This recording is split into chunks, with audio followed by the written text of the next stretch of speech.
Trigger warning, I got another jaw dropper, and this one involves a train. This young lady was out here conducting trains at a very young age and was letting a couple of little boys ride for free. I was 14, one was 17, another was 17, and one was 16 years old. Now, when I first heard the story, I thought she was out here advertising free train rides to the boys, and those three was like, yeah, give us a ride too. But apparently that ain't the case.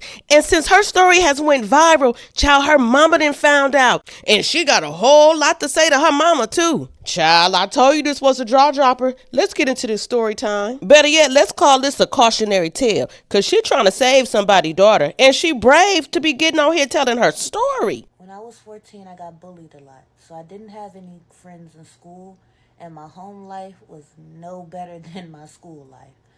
I was the black sheep of my family, and I was severely mistreated in my home, and I was left out, neglected, and bullied in school.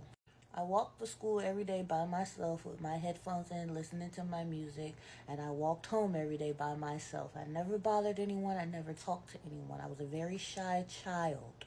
These boys were extremely handsome and very popular in school, and they also happened to have to walk every day to school, to and from. And one day, they decided to start speaking to little old me. Now you have to understand my perspective at this time. I was a nobody and nothing, both in school and in my home life. Nobody gave a damn about me. To the point teachers had to bring food to school, groceries for me at one point in time. And all of a sudden, the popular boys were coming up to me and talking to me while we were walking home to school together. Not only were they popular, they were attractive. All the girls wanted them. They were in ROTC, they played sports, they were light skinned, they had the curly hair, the best fits, the flyest Jordans, and they were talking to me with my raggedy clothes, with my hand-me-downs, with my hot waters, with my hair all over my head, with my funky armpits. I felt like I was dreaming. I couldn't believe it. Like, this could finally be my chance. I could finally have some friends. I could finally be part of the popular crowd. I could finally be in, right? They told me that I was cool, that they wanted me to come over and play games with them. So that's what I did. One day I followed them home. I walked right down the street with them to their house, and I went inside to play Call of Duty with them. I remember their home was much different from my home life. Their mom was in the kitchen cooking. Their aunts were in there. They was all chit-chatting. They offered me a plate. Their brothers and cousins were all in the room playing together. I was so amazed. I felt so welcomed. I felt so at home. I thought to myself, I never want this feeling to stop. I don't want to go back home to where I was at and get cussed out, yelled, and abused. This is amazing. I got new friends and maybe even a new family too. We played Call of Duty until the sun went down, and then his mom told me I needed to go home.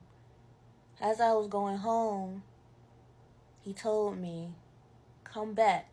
I'll sneak you in so that we can play the game some more. When it started to get dark, I obviously had to head back home. But as I was getting ready to leave, he came up to me and said, come back tonight. I'll sneak you in so we can play more of the game. 14-year-old me, who wouldn't want to play more of the game with one of the most popular boys in school? Come on now. So that's what I did. I came back. And we played the game. And then he leaned over and he touched me. And he kissed me. And he told me I was pretty. In my mind, it was like someone blew my head off. The popular boy in school just told me I was pretty and kissed me and likes me. That's what he's telling me. He likes me. Fast forward, and he's got my clothes off, and we're doing the whoop-de-woo, and I'm completely vulnerable. And as we're doing it, and he turns me over and tells me to get on my hands and knees and arch my back, I hear the door crack open. I look up in shock, gasp, thinking his mom has called us and we're about to be in so much trouble, but nope. It's his brother. He never stopped stroking me. As his brother walked in, I sat there in disbelief, my mind racing. Mind you, I hadn't even had sex really before this. You know, a couple of little playful things here and there, but this was really my first full time going all the way. So now I'm wondering what's going on. Why hasn't he stopped? Do I stop? Do I lay here? Do I tell him to stop? I don't really know. His brother walks in, he never stops stroking, and then he leans down and whispers in my ear, "Can my brother get a turn?" I don't really know what to say. I don't know what to do. Do I say no? Do I say yes? I mean, I should say no, right? Can your brother get a turn? I don't even know your brother, but I finally have some friends, and their family's really nice to me. I hate to mess this up. So him and his brother get a turn. But then the door cracks open again, and here comes his cousin. Ain't no fun unless we all get some, right? That's what they told to me. I'll spare you all the details of my sad sob story, but let's just say fast forward, everyone has their fun, I guess. And it's time for me to go home. And I'm confused, and I'm ashamed. And I don't really have anybody I can talk to about it. I don't know what I just did, and I don't even know if I liked what I just did. Anyways, because I know this video is getting long and you guys probably don't want to hear all the details. Long story short, back then, I didn't realize that I was a victim. I didn't realize that that was a manipulation tactic. I didn't realize I was targeted.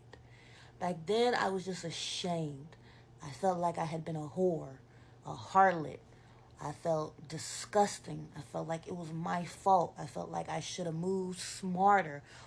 And I also, in the same breath, felt like, finally, somebody loves me. Somebody wants me. Finally, I'm pretty enough. Finally, I'm good enough. And it was two confusing different feelings. And now that I'm older, I really understand what was going on. And I'm just making this video to spread awareness for the other girls that may have had the same thing happen to them or may have gone through similar things and were always too ashamed to bring it up or speak their truth. You were a victim. Whoo, child, I told you this was a lot. I'm glad to see that this young lady, in hindsight, realized what she was doing and why she was doing it. But this just goes to show you never know what a young lady is going through or why a person is the way that they are. Let's finish. All I knew was hypersexuality. Anytime that I was given attention, anytime I was called pretty, anytime that I was looked at, it was in a sexual manner when it was positive. So the only way I knew how to get positive attention, positive reinforcement, the love and all of that I was seeking was to be hypersexual. But I didn't go out there looking for those guys. I didn't ask them to come talk to me. I wasn't dressing any type of way. I wasn't being fast. I wasn't doing any of it. I just wanted friends. And I thought these boys were my friends. And I'm not mad at those boys, but I'm also not mad at myself either. There's a lot of people in my comments trying to point fingers on who is the victim and who is the blame and who is responsible. We were both victims. I was a child, but so were they as well. They should have never even known what a train was, and I should have never been put in that situation. This isn't about who was right and wrong. Two things can be true at the same time. It's never just black and white. There's always a shade of gray in there somewhere. And in that shade of gray is where you usually find the parent or guardian at fault. Out of all the times I was molested or SA'd, the majority of those times were by other children. Because 18 and under, you are still a child. It does not matter. You are a child. Your brain is not developed. Anything that you know of sex is being introduced to you. But again, I'm not mad at those boys. But I'm also, like I said, I'm not mad at myself anymore. We were all victims. We were all children. They should have never known anything about that. They should have never known how to manipulate that. They should have never even known what a train was. Our boys are being brought up hypersexual as well. That is a sign of trauma right there. And I should have never been put in that predicament. I should have never been targeted. I can be a victim and take accountability just as they can be held responsible and also be a victim. It's never just black and white. There's always a shade of gray in there. And a lot of these people don't want to admit that these kids be predators too. Now, why you didn't say no is what a lot of people are asking her. Like, girl, it's okay to say no. Maybe I could have said no. Maybe I could have walked away then and there.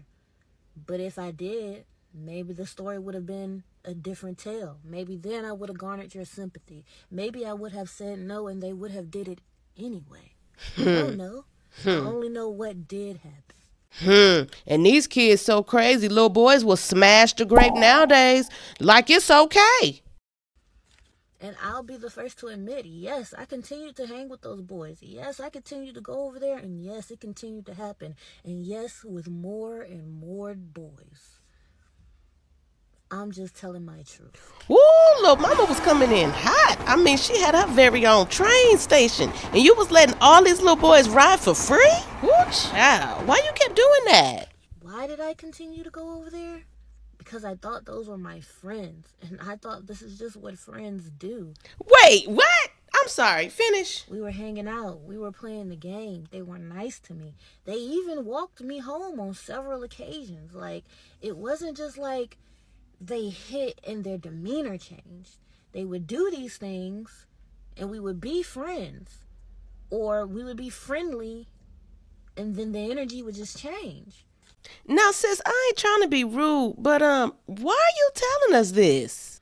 I just want to share my story so other women don't feel ashamed, so other girls don't feel ashamed, so other girls operating inside of women's bodies can finally feel safe and finally feel like they can be free and get those things off of their chest that they've been holding in, because it was not your fault. It was not your fault. You were a child. He was a child. You guys are just products of y'all environment. It was never your fault. You just wanted love. You just wanted to be accepted. They just wanted to be in. They just wanted to be seen as men. That's all it is. We were all products of our environment. We were failed by the adults around us. And that's what I want to bring attention to. I don't want to point fingers and be like, oh, he's wrong, I'm right. I'm wrong, he's right. There is equal on both sides. I understand that. I'm not trying to justify my behavior, and I'm not trying to shame those boys either. We were all victims. I'm trying to bring light to the situation. We were failed by our community, by our parents, by the adults in our life. There is no reason that children should be active that young and know that much about. Well, I want to personally thank you for sharing your story, because it goes to show that every hoe and hood rat has a story, and we rarely get to hear their side of the story. Child, we just label them hoe and hood rat. And the whole time they been a victim their whole life. So we got a couple of questions. Did the boys tell everybody at school? No, they did not tell the school. Nope, they didn't start treating me any different. Yes, we continued to hang out. Anytime they wanted to skip class or needed somewhere to smoke and drink, they came over to my house. My grandmother was never home. I was always left alone, so I was the hangout spot. She want to hang with us. We want to run train. Ooh, I know that train station was busy, baby. They was hopping on that caboose every chance they got. And I'm sure your little cat thought he was doing this big one. Question, was you conducting all these trains by yourself? No, I was not the only girl they did that to. And yes, they did go to court and end up being charged for doing it to another girl. Ooh, so they start taking it? And the other girl was actually a popular girl. She was very pretty, very popular, very well known. They deflowered her and did the same thing to her. Now that I'm thinking about it, maybe that was the thing. Maybe it was the whole being able to take the freshman's thing. Everybody did end up finding out about her, though. I don't know if everybody found out about her because she told, because it went to court, or whatever the case may be. By that time, I was already in foster care. I do not know what was going on after that. Their mothers became mean to me after a while. So after a while, I just ended up stopped going back over there anyway. And they would just skip school and come to my house. I don't know where you guys are getting the I gave consent from. I said in the video, he was still inside of me, still stroking when the other one came in. He never stopped. I even said I didn't know what to say. So I just allowed it. And yes, it did happen again. Why did I allow it to happen again? I don't know. I just wanted friends. I was gullible. I wanted to be liked. I wanted to be accepted. I wanted to be a part of something. I had people coming over my house and hanging out with me. My spot was a hangout spot. Why would I want this to end? All I had to do was suck a little Peter Whacker to have some friends. Why wouldn't I? Was it the best decision? No. But I was a 14-year-old child. I know now as an adult that it was stupid. I'm telling my story so that your daughters and your little sisters and your little cousins and all the little girls on here don't do the same dumb shit and fall for you predators. Ooh, baby, I'm touched. I mean, I'm shooketh. You like the hood rat hero. She trying to share her story and help folks out. And why they done told this girl mama? You know, a part of healing sometimes is recognizing when people have you fucked up. With that being said, this rant is ready to be messy and it's mostly towards my mother. So, you guys want to tune in, grab your snacks and listen? Oh, baby, we already here. Dear mother, you called me last night. You got your husband to call me last night 6 times at 12 in the morning. I haven't heard from you since my birthday when you told me you wish you was never my mother. But for some odd reason, you felt the need to blow my phone up over the fact that some people in your building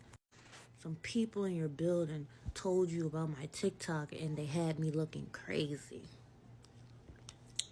But what's funny to me is the only TikTok that you give a fuck about is the one that is talking about the boys that I slept with. Not all the trauma you inflicted, not the fact that you wasn't there, not the fact that you used to leave me in the bathtub while you went and got high on crack and would come back and just fill the water up with more warm water as it got deeper and deeper and you got higher and higher, so I would shut up and leave you alone. I guess you don't care about the fact that I'm the only child that was ever there for you, that defended you, that actually gave you chance after chance, no matter how many times you disappeared, no matter how many times you disappointed me, no matter how many times you said you was going to get me something and you didn't. Little old Shauna was right here with open arms waiting for her mother to come back every single time. But you know what you did invest in? You know who you did put energy in? And to all those little friends and co-workers of yours. Miss Allen, Sherry, whoever the else in West Bubblefuck that you hang out with and talk shit about behind their back. Oh, you put hella effort into them.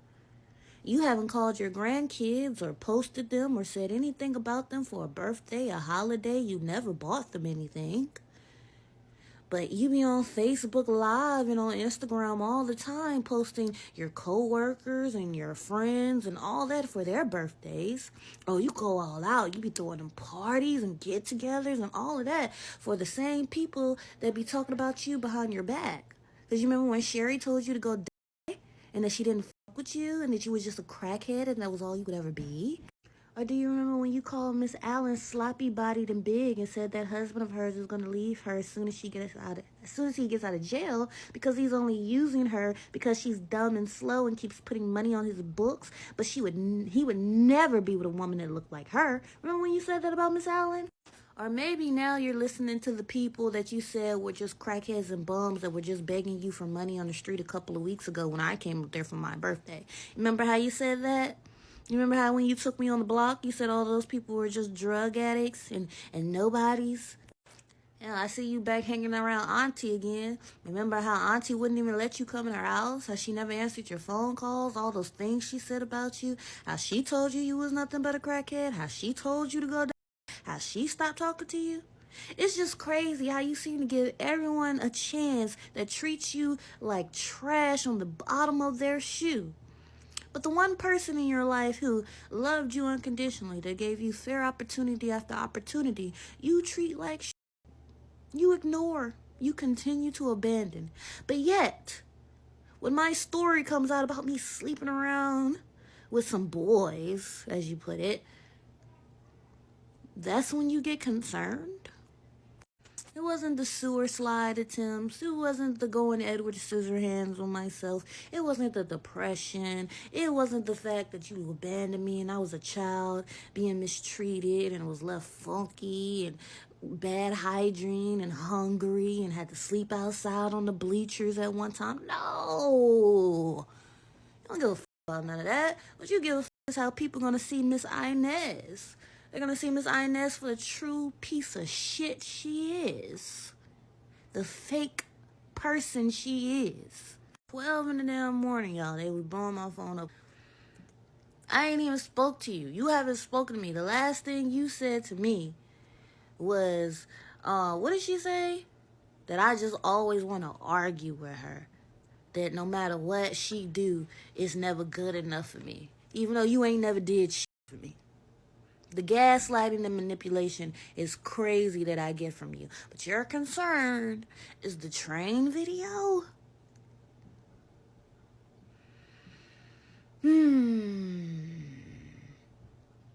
Maybe if you hadn't been hitting that crack pipe so hard when I was in your stomach, maybe I would have been able to make better decisions. How about that?